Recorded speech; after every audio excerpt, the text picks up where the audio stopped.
Paid బ్యాచ్ల్ని నడిపిస్తున్నారని. కవిత ఎవరిని ఉద్దేశించి paid ఆర్టిస్టులను పెట్టిర్రు, పెయిడ్ బ్యాచ్లు పెట్టి నడిపిస్తున్నారని చెప్తుందో రేవంత్ రెడ్డి గారికి, రాష్ట్ర ముఖ్యమంత్రి గారికి తెలిసే ఉంటుంది. అందుకని ఆ పెయిడ్ ఆర్టిస్టులని, ఆ పెయిడ్ బ్యాచ్ని అందరినీ కూడా వెంటనే కేసులు పెట్టి రిమాండ్ చేయాలని నేను కూడా డిమాండ్ చేస్తా ఉన్నాను.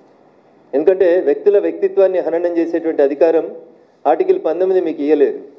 ఫ్రీడమ్ ఆఫ్ స్పీచ్, స్వేచ్ఛ మీకు ఉందని చెప్పి మీరు ఎవరి మీద పడితే వాళ్ళ మీద ఏది పడితే అది రాసే అధికారం ఎవరికీ లేదు. ఏ ఛానల్కి లేదు, ఏ పేపర్కి లేదు, ఎవరికి లేదు.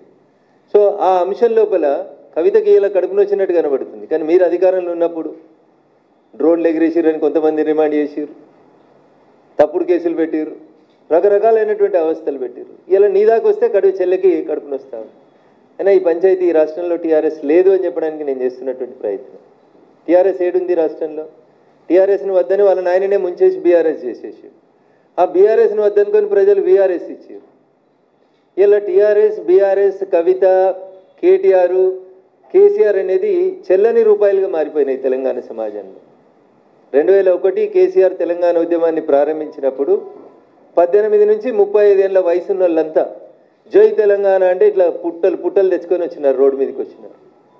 ఆ ఆవేశాన్ని, ఆ ఆలోచనని 10 సంవత్సరాల మీ పరిపాలన లోపల చంపేసి బిడ్డకో శాఖ, కొడుక్కో శాఖ, నాయనకో శాఖ ఇచ్చి మీది మీరే చేసుకొని, మిమ్మల్ని మీరే పెంచుకొని, మీ ఆస్తులు మీరు పెంచుకొని, మిమ్మల్ని మీరే ఎదుగుదలకు ఉపయోగించుకున్నారు తప్ప తెలంగాణ ప్రజలకు ఏం జరగలేదు.